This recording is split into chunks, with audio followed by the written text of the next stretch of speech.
Hello everyone, my name is Mohit and welcome to Crash Course UPSC. Today we are starting a UPSC Prelims revision video series especially for the current affair portion of the prelims examination of UPSC. So if you are preparing for UPSC 2023 or any other state PCS examination which is going to be held in 2023, then these videos are for you. In this video series, we will be reviewing key concepts and topics that are likely to be covered in upcoming UPSC exam. These topics will be covered in a MCQ format similar to those asked in actual UPSC exam. Also, these videos are going to be bilingual, meaning both the discussion will be both in English as well as in Hindi. As you all know that prelims is less than 5 months away and will be held on May 28th. So I think it is right time for you to start revising your whatever you have read in the last 6 months and whatever is relevant for the prelims examination. And in this revision, I hope these videos will be a valuable resource for your preparation. As we have curated the topics considering the past. First question is, which one of the following best describe the term anchor investors? A. Investors who are allotted shares before an initial public offering. IPO opens for subscription. B. Firms that provide capital to already established companies. C. Individuals who offer promising startup companies fund in exchange for equities. D.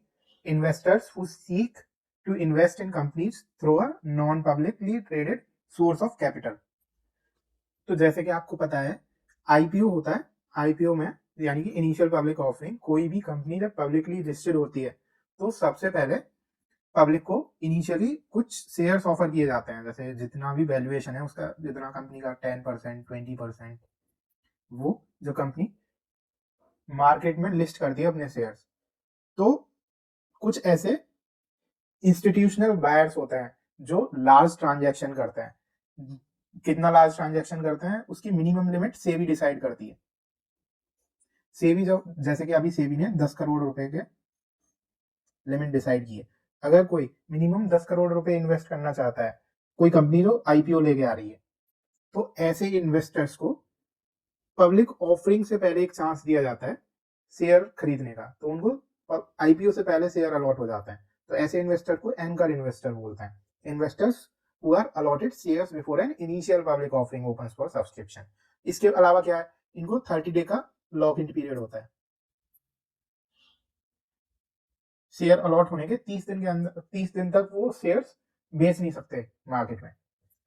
ये दूसरे options में क्या है, B है firms that provide capital to already established company. कोई अगर firm है, वो ऑलरेडी एस्टैब्लिश्ड कंपनी या स्टार्टअप को अगर कोई पैसा प्रोवाइड करती है इन किसके एवज में, इक्विटी के एवज में, तो उसको बोलते हैं वेंचर कैपिटलिस्ट।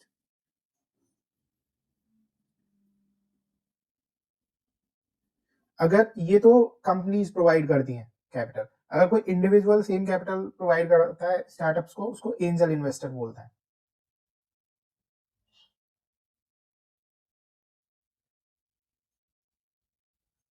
ठीक है। सेकंड क्वेश्चन है, consider the following statements with reference to green manure. First, they are crops grown specifically for building and maintaining soil fertility. Second, they promote the growth of weed seedlings. Third, they improve the quality of soil by adding nitrogen. Fourth, cluster beans, dacha and sunhemp are important green manure. First statement है, green manure का मतलब क्या होता है, manure मतलब खाद, हरा खाद। एक तो बायो फर्टिलाइजर्स होते हैं, ग्रीन मैन्योर का मतलब होता है ऐसे प्लांट्स जो ग्रो किए जाते हैं खेतों में, प्राइमरी पर्पज उनका क्या होता है, to be used as manure. तो they are crops grown specifically for building and maintaining soil fertility. Manure क्या करता है, सॉइल फर्टिलिटी को बढ़ाता है, तो ये सही होगा। सेकंड है, they promote the growth of weed seedling, तो ये प्रमोट नहीं करते, प्रिवेंट करते हैं। प्रिवेंट, रिस्ट्रिक्ट, तो ये उल्टा करते हैं तो ये गलत होगा। थर्ड है they improve the quality of soil by adding nitrogen. तो बहुत जो ग्रीन मैन्योर होते हैं वो एक तो नाइट्रोजन फिक्सेटिंग होते हैं और नाइट्रोजन फिक्सेटिंग नहीं भी होते हैं, नॉन नाइट्रोजन फिक्सेटिंग, तो बोथ होते हैं। तो वो कुछ जो ग्रीन मैन्योर होते हैं वो इंप्रूव करते हैं soil quality by adding nitrogen. 4 है cluster beans, dhaincha and sunhemp are important green manure, ये भी सही है। तो आंसर होगा 1, 3 एंड 4 डी। थर्ड क्वेश्चन है consider the following statements with reference to Martand sun temple. 1. It was developed under the patronage of Solanki rulers of Gujarat. 2. It was built during the same period as the Konark Sun Temple of Odisha. 3. It has features from Gandhar, Chinese and Gupta style of architecture. तो Martand sun temple के बारे में हम क्या जानते हैं? ये Martand sun temple है, ये कहाँ लोकेटेड है? अनंतनाग, कश्मीर। अनंतनाग कश्मीर में लोकेटेड है। इसको 8th सेंचुरी एडी में करकोटा डायनेस्टी के रूलर्स ने बनवाया था और ये अपने आर्किटेक्चर के लिए फेमस है और कश्मीरी टेम्पल आर्किटेक्चर को दर्शाता है। तो it was developed under the patronage of Solanki rulers of Gujarat, ये गलत हो जाएगा। सेकंड स्टेटमेंट है it was build during the same period as the Konark sun temple of Orissa. Konark sun temple जो उड़ीसा का, वो भी फेमस है इसकी सोलर डीटी के लिए, मतलब सूर्य भगवान की उपासना के लिए। तो इसका कंस्ट्रक्शन कब हुआ था? इसका कंस्ट्रक्शन हुआ था 1250, 13वीं शताब्दी में। किसने करवाया? नरसिंह देव फर्स्ट ने। नरसिंह देव फर्स्ट ने 1250 एडी में करवाया इसका। तो ऑब्वियसली ये एक ही टाइम फ्रेम में नहीं बने, तो ये भी गलत हो जाएगा। कोणार्क सन टेम्पल एक यूनेस्को वर्ल्ड हेरिटेज साइट है। थर्ड है it has features from Gandhara, Chinese and Gupta style of architecture, ये सही है। तो आंसर होगा D, 3 only. Which of the following statements are correct with reference to Rakhigadi and Indus Valley civilization site? 1. It is located in the Gaggar river plain. 2nd. It is the largest Indus Valley civilization site in the Indian subcontinent. 3rd. It has a planned township having mud brick as well as burnt brick houses with a proper drainage system. तो Indus valley Rakhigarhi के बारे में हम क्या जानते हैं? राखीगढ़ी एक हिसार के पास हरियाणा में 350 हेक्टेयर का इंडस वैली सिविलाइजेशन की साइट है, ठीक है। इसके अलावा ये किस लिए फेमस है? ये लार्जेस्ट साइट है इंडस वैली सिविलाइजेशन की। सेकंड लार्जेस्ट कौन सी होगी? मोहनजोदारो, वो 300 हेक्टेयर में। तो Ghaggar river plain, first statement को देखते हैं, it is located in the Ghaggar river plain. तो घग्गर रिवर के बारे में हम क्या जानते हैं? घग्गर रिवर निकलती है हिमाचल से, एचपी से। उसके बाद ये पंजाब, हरियाणा होके राजस्थान तक जाती है और थार के रेगिस्तान में जाके गायब हो जाती है कहीं पे। ये एक सीजनल और इंटरमिटेंट रिवर है जो मॉनसून में दिखाई पड़ती है आपको, और ये राखीगढ़ी के पास से गुजरती है, और ये जो राखीगढ़ी है वो घग्गर रिवर प्लेन में लोकेटेड है, तो ये सही हो जाएगा। सेकंड है it is the largest Indus valley civilization site in the Indian subcontinent. Around 2000 Indus valley sites खोजी जा चुकी हैं अभी तक, उनमें लार्जेस्ट है राखीगढ़ी, तो ये भी सही है, अभी हमने डिस्कस किया था। मोहनजोदारो जो अभी सिंधु नदी के किनारे पाकिस्तान में चली गई है, वो सेकंड लार्जेस्ट है। थर्ड है it has a planned township having mud brick as well as burnt brick houses with a proper drainage system, ये भी सही होगा। तो आंसर होगा डी, 1 2 3। सिक्स्थ क्वेश्चन है consider the following countries Denmark, Norway, Sweden, Croatia and Netherlands. Which of the above are known as Nordic countries. Nordic word आया है Norden से, जिसका मतलब होता है नॉर्दर्न टेरिटरीज। तो नॉर्डिक कंट्रीज क्या होती हैं? वो वेस्टर्न यूरोप में जो नॉर्दर्न मोस्ट कंट्रीज थी 5, कौन कौन सी हैं? डेनमार्क, नॉर्वे, स्वीडन फिनलैंड और आइसलैंड। आप मैप में देखिएगा, ये वेस्टर्न यूरोप की नॉर्दर्न कंट्रीज हैं। ये 5 कंट्रीज को नॉर्डिक कंट्रीज बोला जाता है। ठीक, तो इसमें क्या है, डेनमार्क, नॉर्वे, स्वीडन हो जाएगा। उसके बाद क्रोएशिया और नीदरलैंड नहीं है, तो आंसर होगा 1 2 3 बी। क्रोएशिया आपका पड़ेगा सदर्न यूरोप में और नीदरलैंड पड़ेगा वेस्टर्न यूरोप में, तो ये दोनों कंट्रीज नहीं है।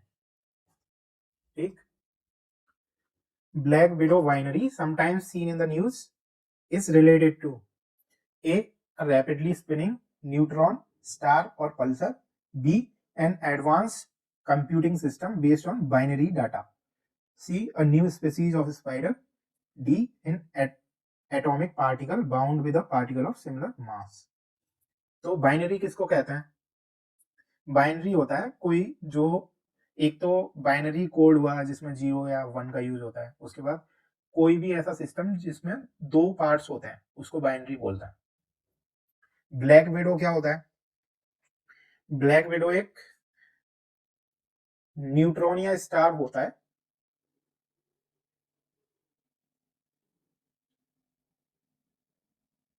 न्यूट्रॉन स्टार होता है। न्यूट्रॉन स्टार क्या होता है?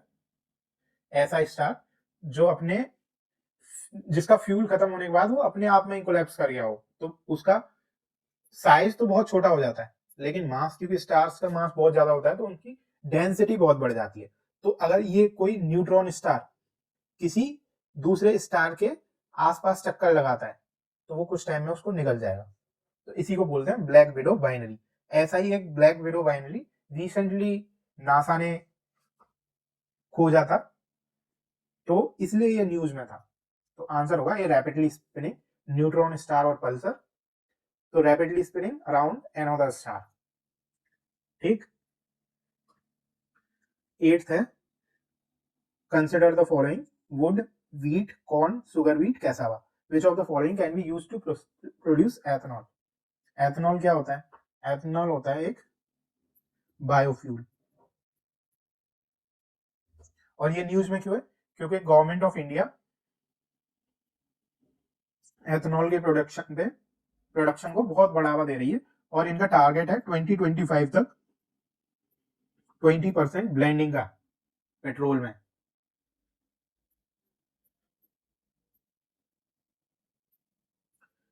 ब्लेंडिंग का 20% ब्लेंडिंग का बाय 2025, इसको क्या बोलते हैं? E20 target. तो बायोफ्यूल होता है, अगर कोई भी स्टार्च बेस्ड प्लांट है उससे एथेनॉल बनाया जा सकता है। तो would, wheat, corn, sugar beet और कैसवा, ये पांचों से हम एथेनॉल का प्रोडक्शन कर सकते हैं। 9th question is with reference to micro, small and medium enterprises sustainable certification, MSME sustainable certification, consider the following statements। First, it aims to reduce wastage, increase productivity and save energy for MSMEs। Second, all MSMEs registered with the Udyam registration portal are eligible to participate in it। Third, no financial assistance subsidies provided under the scheme। तो ये जो scheme थी micro, small and medium enterprises यानी कि MSME sustainable certification, इसको ministry of MSME ने launch किया था। इसमें क्या था? ZED सर्टिफिकेट्स लॉन्च किए गए थे। इसका मतलब है zero defect, zero effect, zero effect. इन सर्टिफिकेट्स को MSMEs को प्रोवाइड किया गया था। तो इनका एम क्या था? It aims to reduce wastage, increase productivity and save energy for MSME। ये सही है। इसके अलावा इन्वायरमेंटली कॉन्शियस टेक्नोलॉजीज को बढ़ावा देने के लिए, एनर्जी को सेव करने के लिए, कॉस्ट को कम करने के लिए, एफिशिएंसी को बढ़ाने के लिए MSME ने सर्टिफिकेशन प्रोग्राम लॉन्च किया था, मिनिस्ट्री ऑफ MSME ने। सेकंड स्टेटमेंट है all MSMEs registered with Udyam registration portal are eligible to participate in. ये भी सही है। उद्यम पोर्टल को मिनिस्ट्री ऑफ MSME ने लॉन्च किया था, इसमें दोनों ऑर्गेनाइज और अनऑर्गेनाइज सेक्टर की MSMEs पार्टिसिपेट कर सकती हैं। थर्ड स्टेटमेंट है no financial assistance subsidies provided under the scheme, ये गलत है। इसमें जितना भी कॉस्ट होगा इस सर्टिफिकेशन का, सर्टिफिकेट को लेने के लिए कोई कॉस्ट भी तो आएगा, उस कॉस्ट का माइक्रो इंटरप्राइजेस को 80% तक, स्मॉल इंटरप्राइजेस को 60% तक और मीडियम इंटरप्राइजेस को 50% तक गवर्नमेंट सब्सिडी देगी। इसके अलावा 10% एक्स्ट्रा सब्सिडी होगी अगर कोई वीमेन, SC ST के द्वारा या डिसेबल्ड पीपल के द्वारा, पीपल विद डिसेबिलिटीज के द्वारा रन MSME है। इसके अलावा अगर कोई MSME नॉर्थ ईस्टर्न रीजन में, हिमालयन रीजन में या एस्पिरेशनल डिस्ट्रिक्ट में है तो उनको भी 10% एक्स्ट्रा सब्सिडी दी जाएगी। तो ये गलत हो जाएगा, आंसर होगा 1 and 2 only.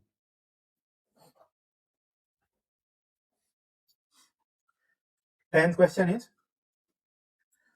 with reference to virtual private networks, VPNs in India, consider the following statements. First, they are required to collect consumer data and maintain it for at least 5 years. Second, they need to store information even after users delete their account. Third, the data storage rules apply only to individual VPN customers and not to corporate VPN. VPNs क्या होता है? VPN होता है जैसे आप अगर कोई internet use कर रहे हैं तो आपका एक ISP होगा।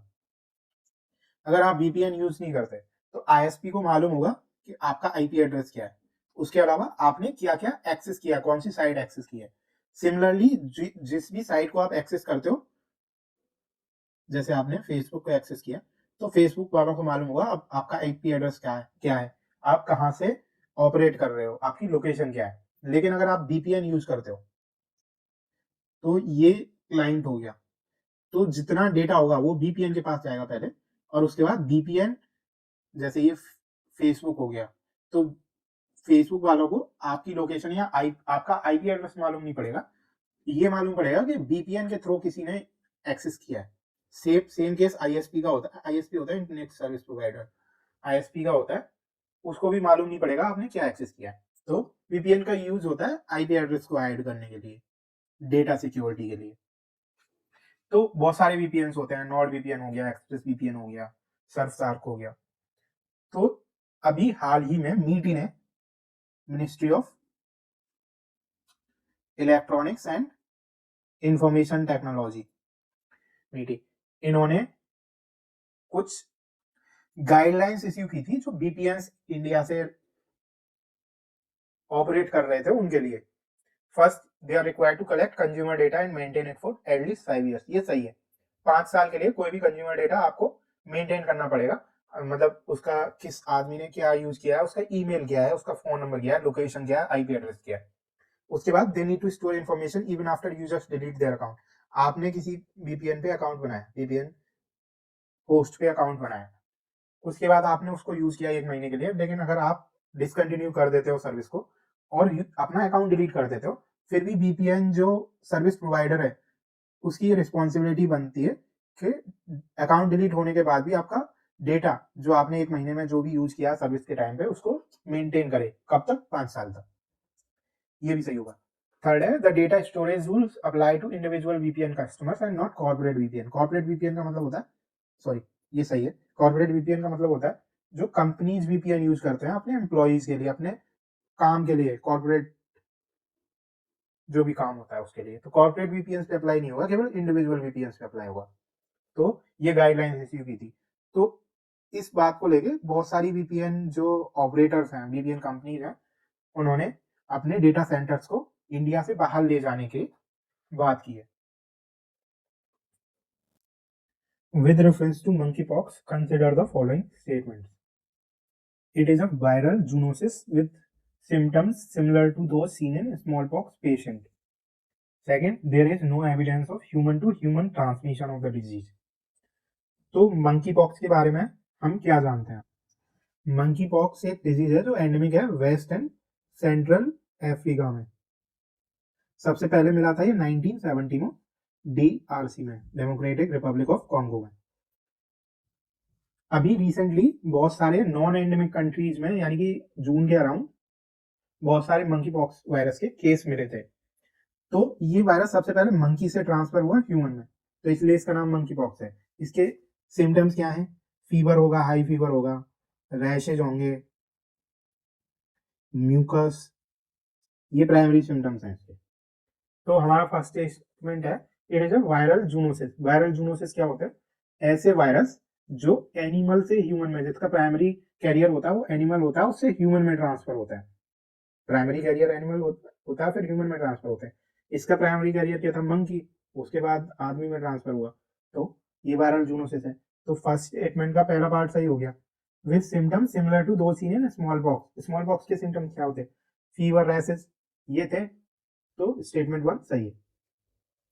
सेकंड है, there is no evidence of human to human transmission of the disease. ये गलत हो जाएगा। ह्यूमन टू ह्यूमन ट्रांसमिशन होता है क्लोज कॉन्टैक्ट पे मंकी पॉक्स का, तो आंसर होगा ए, 1 ओनली। 12th क्वेश्चन है, consider the following statement. Aadhaar biometric data can not be used even in cases involving national security. Second, mobile phone companies are allowed to store biometric data taken at the time of Aadhaar verification. Aadhaar का भी जो भी data है वो control होता है आधार act से,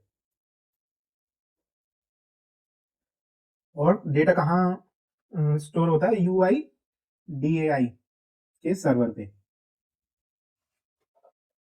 UIDAI है unique identification authority of India, एक स्टैट्यूटरी बॉडी और आधार एक्ट के अंदर बनाई गई है। इसके बाद आधार एक्ट क्या कहता है कि Aadhaar biometric data can not be used even in cases of involving national security. तो इसके बारे में क्या है? आधार एक्ट का जो इंट्रो है उसमें बोला गया है कि आधार ऑथेंटिकेशन एंड आइडेंटिटी के लिए यूज किया जा सकता है and can not B use for any other purpose.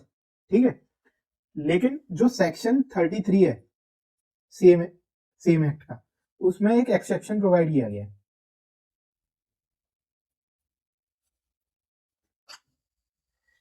Exception क्या है कि नेशनल सिक्योरिटी के केस में आधार डेटा को एक्सेस किया जा सकता है, तो ये गलत हो जाएगा,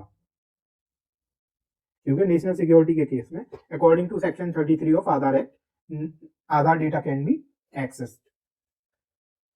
सेकंड है, mobile phone companies are allowed to store biometrics data taken at the time of Aadhaar verification. तो जब हम मोबाइल फोन का कोई नया कनेक्शन लेने जाते हैं, नया सिम कार्ड लेने जाते हैं, तो आधार कार्ड से हम नया सिम कार्ड ले सकते हैं और वो आधार डेटा मांगते हैं। तो जो मोबाइल फोन कंपनी आधार डेटा लेती है वो केवल ऑथेंटिकेशन के लिए यूज किया जा सकता है, ऑथेंटिकेशन ऑफ KYC, जो कस्टमर के आईडी को ऑथेंटिकेट करने के लिए यूज किया जा सकता है, उसको स्टोर नहीं कर सकती है कंपनी। ठीक है, ये भी गलत होगा, तो आंसर होगा डी। 13th क्वेश्चन है, wheat can be grown in temperate zone and beyond the 60° north latitude. Second है, production of wheat in India has consistently increased in the last 5 years. Third statement है, India is the largest producer of wheat in the world.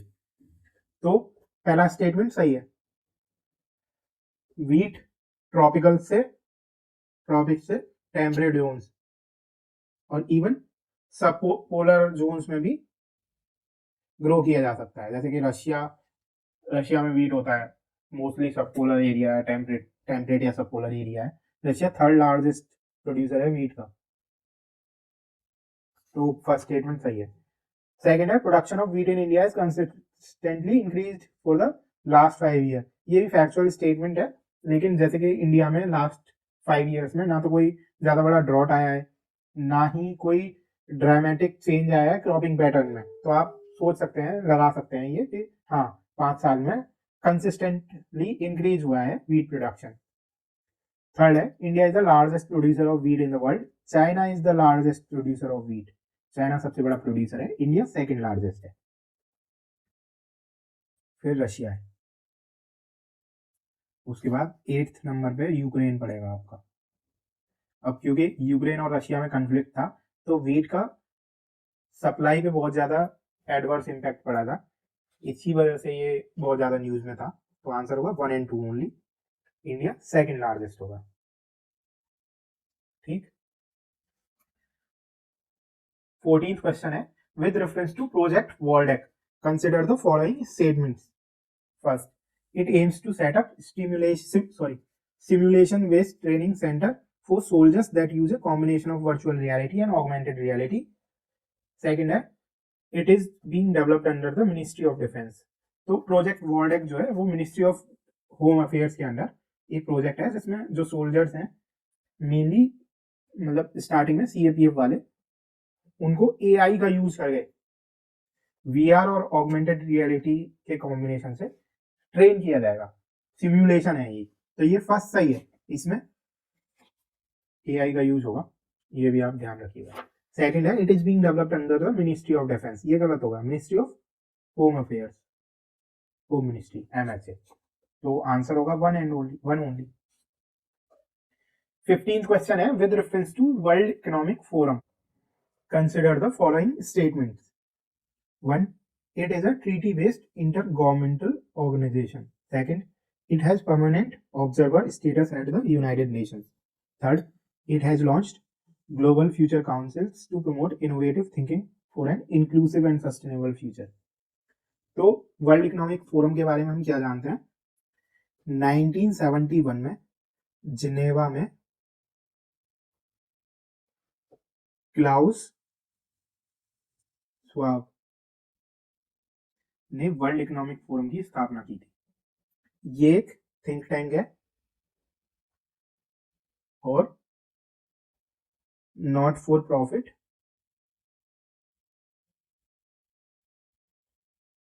Non governmental organization है। तो ये treaty based inter governmental organization नहीं है, ये एक not for profit non governmental organization है, कोई ट्रीटी नहीं है। उसके बाद second, it has permanent observer status at the United Nations, ये भी गलत है, कोई परमानेंट ऑब्जर्वर स्टेटस नहीं है। थर्ड है, it has launch global future council to promote innovative thinking for an inclusive and sustainable future, ये सही है।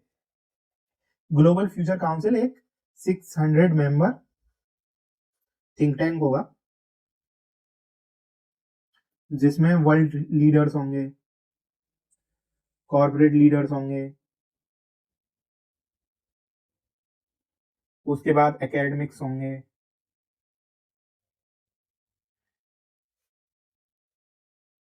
इसका प्राइमरी रीजन है, ऑब्जेक्टिव है, to promote innovative thinking for an inclusive and sustainable future, तो आंसर होगा 3 only. इसके अलावा WEF फेमस है डावोस समिट के लिए, जो डावोस स्विट्जरलैंड में एनुअली होता है जनवरी में, और इसको अटेंड करते हैं वर्ल्ड लीडर्स। 16th क्वेश्चन है, हेलोटेस्टिन, प्रोवायरॉन, डायनाबोल sometimes seen in the news are anabolic steroids, antidiuretic hormones ADH, melanocytes stimulating hormones MSH, या इंसेक्टिसाइड। तो पहले तो हम एनाबॉलिक स्टेरॉइड्स के बारे में जानते हैं। एनाबॉलिक स्टेरॉइड्स होते हैं ऐसे केमिकल जो यूज करते हैं ज्यादातर एथलीट्स या जो लोग जिम जाते हैं, वो यूज करते हैं मसल मास गेन करने के लिए, और इनके एडवर्स इफेक्ट भी होता है। उसके बाद एंटी डाययूरेटिक हार्मोन्स क्या होते हैं? एंटी डाययूरेटिक हार्मोन्स ऐसा हार्मोन होता है जो कंट्रोल करता है amount of urine produced in the kidney, produced by the kidney. उसके बाद मेलानोसाइट स्टिमुलेटिंग हार्मोन्स क्या होता है? ये होते हैं जो यूवी रेस से आपको बचाते हैं एक तो, और ये मेलानिन पिगमेंट को प्रोड्यूस करता है जिससे हमारा स्किन को कलर मिलता है। इंसेक्टिसाइड तो पता ही है, एक ऐसे टॉक्सिक सब्सटेंस जो इंसेक्ट्स को मारने के काम होता है।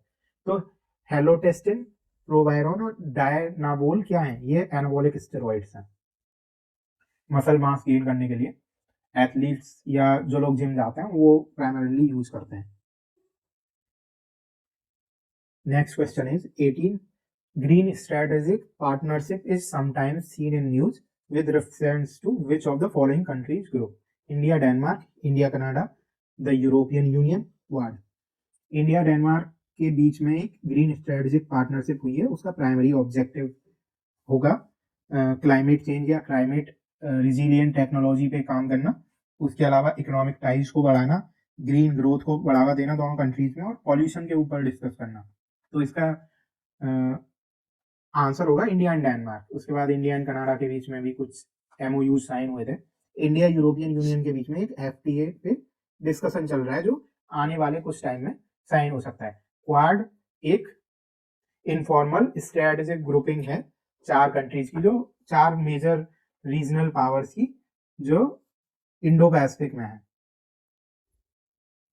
जिसमें India, Australia, USA and Japan है। 19th क्वेश्चन है, consider the following statements. In India the gestational limit for termination of pregnancy of a woman is up to 20 weeks in all cases. Second है, the Medical Termination of Pregnancy Amendment Act 2021 has made permission from courts mandatory for all cases of termination of pregnancy. Third है, the right of a woman to make reproductive choices is protected by Article 21 of the Indian Constitution.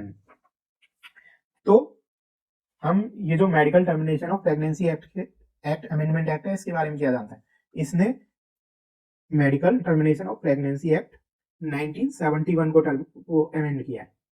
तो 1971 में क्या था, जो upper limit थी gestation period की, वो 20 weeks थी,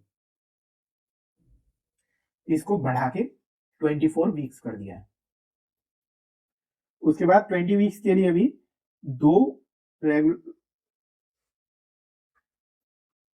दो मेडिकल प्रैक्टिशनर्स का सर्टिफिकेट चाहिए होगा आपका। लेकिन अभी क्या 20 वीक्स के लिए एक मेडिकल प्रैक्टिशनर के सर्टिफिकेट चाहिए और 24 वीक्स के लिए 2 मेडिकल प्रैक्टिशनर। और 24 वीक्स के बाद भी अगर कुछ केसेस में कॉम्प्लिकेशन होती है कोई, तो मेडिकल बोर्ड की रिकमेंडेशन पे अलाउ किया जा सकता है अबॉर्शन। तो पहला statement, in India the gestational limit for termination of pregnancy of women is up to 20 weeks in all cases. ये गलत है, 24 वीक होगा, लेकिन इसके बाद भी अलाउ किया जा सकता है। सेकंड है, medical termination of pregnancy act 2021 has made permission from courts mandatory for all cases of termination of pregnancy. ये गलत होगा। थर्ड है, right of a women to make reproductive choices is protected by article 21 of the Indian constitution. ये सही है। बहुत सारे high courts और सुप्रीम कोर्ट के इसमें वर्डिक्ट है, तो आंसर होगा बी, 3 ओनली। नेक्स्ट क्वेश्चन है, with reference to financial market the term front running mean A, a practice of purchasing a security based on advance non public information. B, a short-term trading in stock market primarily done by foreign investor. C, buying of share by the government to stabilize the volatility in market. D, purchase of stakes in a startup before it is listed on a stock exchange. तो front running क्या होता है? For example, अगर कोई एक publicly listed company है और एक कोई बड़ा इंस्टीट्यूशनल बायर है, तो आपको अगर खबर मिल जाती है उस कंपनी का शेयर है 50 रुपी, आज कंपनी का शेयर है 50 रुपी, और आपको खबर मिल जाती है कि ये जो इंस्टीट्यूशनल बायर है वो 100 करोड़ के शेयर खरीदेगा अगले 1-2 दिन में। तो जिसको भी ये नॉन पब्लिक इंफॉर्मेशन है, अभी अगर किसी को ये मिल जाती है, वो बंदा उस कंपनी से पहले जाके 50 रुपी के रेट पे वो शेयर खरीद लेता है। मान लो 5 लाख के शेयर खरीद लेता है, और जैसे ही ये बड़ा कोई ट्रांजैक्शन होगा, ये 100 करोड़ का बड़ा ट्रांजैक्शन होगा, तो इसके क्योंकि डिमांड बढ़ेगी तो ये शेयर का प्राइस ऊपर जाएगा ऑब्वियसली। तो उसके बाद जो ये 50 रुपी की जगह जितना भी ऊपर जाएगा, उससे जिसने भी ये ट्रांजैक्शन किया है पर practice of purchasing security based on advance non public information, उसको फायदा होगा। तो आंसर होगा ए। तो ये एक इलीगल एक्टिविटी है अकॉर्डिंग टू सेबी रूल्स। ठीक, इसके अलावा फ्रंट रनिंग को फॉरवर्ड ट्रेडिंग या टेल गेटिंग भी बोलते हैं।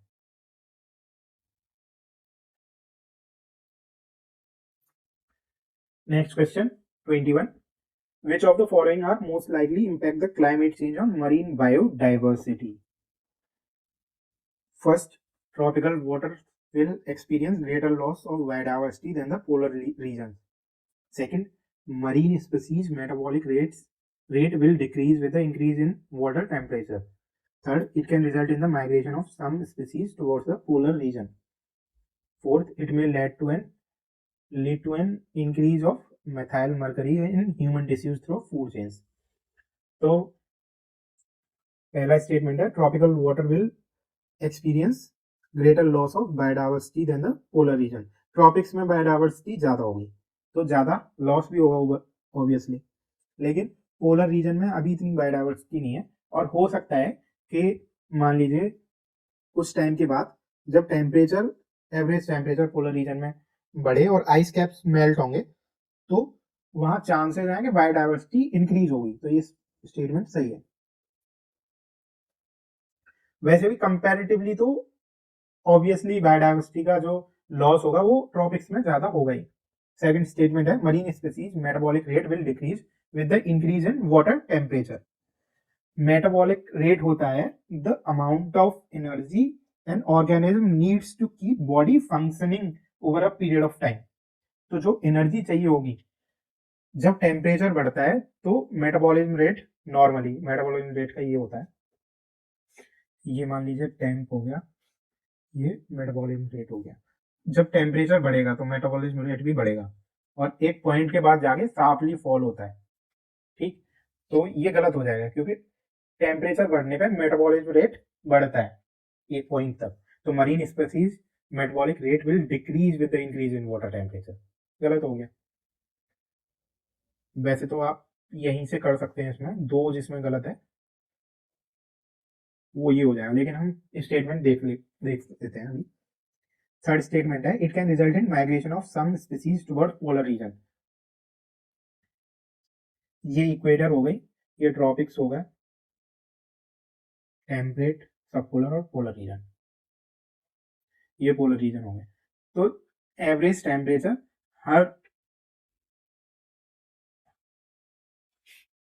हर रीजन का बढ़ेगा ग्लोबल वार्मिंग की वजह से, क्लाइमेट चेंज की वजह से. तो जो गर्म जगहों पे रहने वाले हैं स्पीसीज हैं ऑर्गेनिज्म है वो ऊपर की तरफ मूव करेंगे. तो जो सब ट्रॉपिक्स में रहता है वो सब पोलर इन्वायरमेंट में रहते हैं वो पोलर इन्वायरमेंट की तरफ मूव करेंगे. ऐसे ही नीचे ये चीज होगी. तो ये सही है स्टेटमेंट. फोर्थ स्टेटमेंट है it may led to an increase in methyl mercury in human tissues through food chain. Methyl mercury एक टॉक्सिक केमिकल होता है जिसकी वजह से न्यूरोलॉजिकल डिजीज हो सकते हैं ह्यूमंस को. तो ये नॉर्मली या तो मीट के थ्रू या सी फूड के थ्रू एंटर करता है और क्लाइमेट चेंज की वजह से इसमें भी इंक्रीज होगा. Question number 22. Consider the following statements with reference to cyclones in the Indian Ocean. 1. Western coasts of India are more prone to severe cyclones than the eastern coast. Second, a cyclone is classified as super cyclone based on its associated wind speed. तो cyclone क्या होता है? एक low pressure system होता है और उसके around inward spiralling winds होती हैं. ठीक, तो इंडिया में ये जैसे कोस्टल एरिया है 7500 किलोमीटर के अराउंड इंडिया का कोस्ट है. तो ये हो गया ईस्टर्न कोस्ट, ये वेस्टर्न कोस्ट हो गया, ये बे ऑफ बंगाल का रीजन है, ये अरेबियन सी हो गया. तो बे ऑफ बंगाल में यानी कि western coast of India more prone to severe cyclone than the eastern coast. Western coast ये हो गई, लेकिन रियलिटी का ईस्टर्न कोस्ट ज्यादा प्रोन है साइक्लोन के लिए क्योंकि यहाँ पे एक तो बारिश ज्यादा होती है और ह्यूमिडिटी ज्यादा होती है और टेम्परेचर भी मतलब कंपैरेटिवली इसके ज्यादा होता है यहाँ पे एवरेज टेम्परेचर. तो ये क्वेश्चन हो जाएगा, स्टेटमेंट हो जाएगा गलत क्योंकि ईस्टर्न कोस्ट ज्यादा प्रोन है. ईस्टर्न कोस्ट पे ज्यादा साइक्लोन्स आते हैं एवरेज साइक्लोन, वेस्टर्न कोस्ट पे भी आते हैं लेकिन कंपैरेटिवली कम. सेकंड है a cyclone is classified as a super cyclone based on its associated wind speed. कौन करता है इसको सुपर साइक्लोन? इसको करता है आईएमडी. और किस पे करता है? विंड स्पीड पे ही करता है. आईएमडी होता है मीटियोरोलॉजिकल डिपार्टमेंट ऑफ इंडिया. इसके अलावा साइक्लोन किसको बोलते हैं? अगर कोई लो प्रेशर सिस्टम है और मूविंग विंड है, अगर वो 63 किलोमीटर पर आवर की स्पीड से तेज चल रहा है, इसको क्या बोलते हैं? Gale force. किसने डिफाइन किया?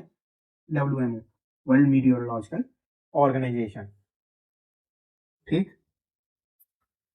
तो सुपर साइक्लोन भी इससे पहले क्या होते हैं? पहले तो डिप्रेशन आएगा, फिर डीप डिप्रेशन आएगा, उसके बाद साइक्लोन आएगा, फिर सीवियर साइक्लोन आएगा, फिर वेरी सीवियर साइक्लोन आएगा, फिर आएगा सुपर साइक्लोन।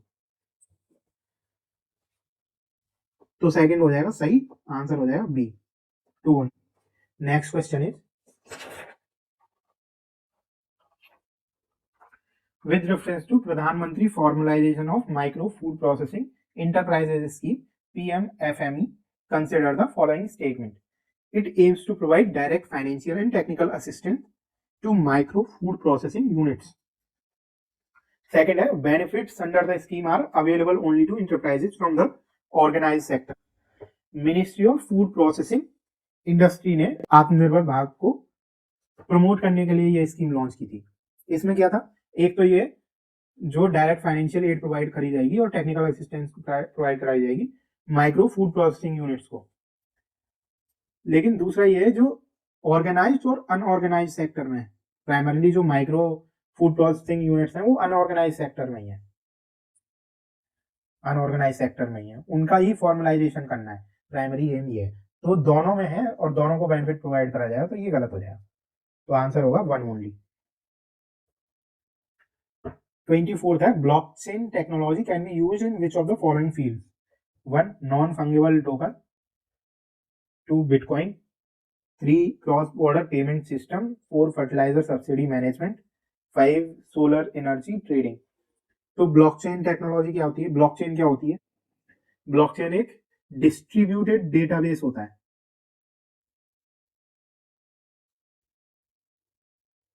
या लेजर बोल सकते हैं आप, डिस्ट्रीब्यूटेड लेजर। तो इस टेक्नोलॉजी का यूज किस लिए, किस किस फील्ड में किया जा सकता है? तो ये सारे फील्ड में किया जा सकता है। Non fungible token, bitcoins.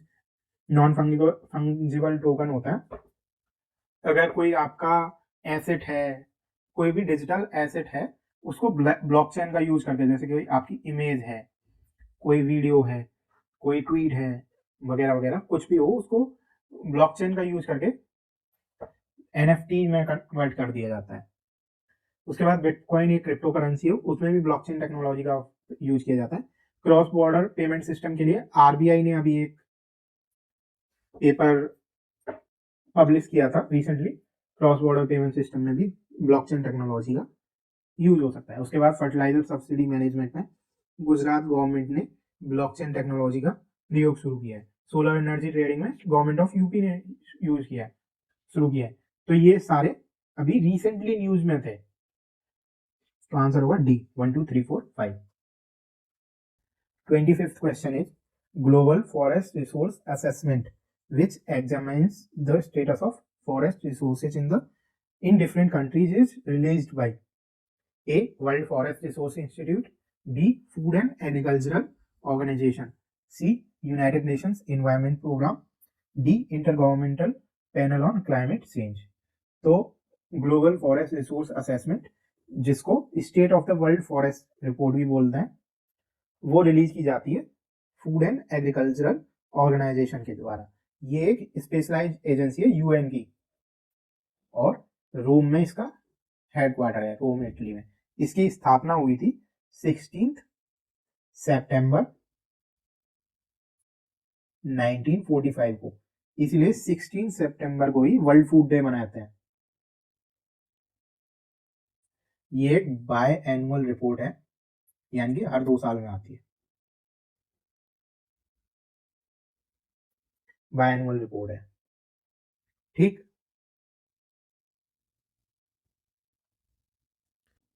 इसी के साथ इस रिवीजन वीडियो सीरीज का पार्ट 1 खत्म होता है।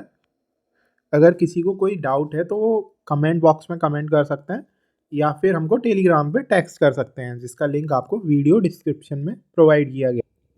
ये रिवीजन वीडियो सीरीज के वीडियोज आपको अल्टरनेट डेज पे मिल जाएंगे। अगर आपको ये वीडियो अच्छा लगा हो तो please like, comment and subscribe to our channel. Thank you.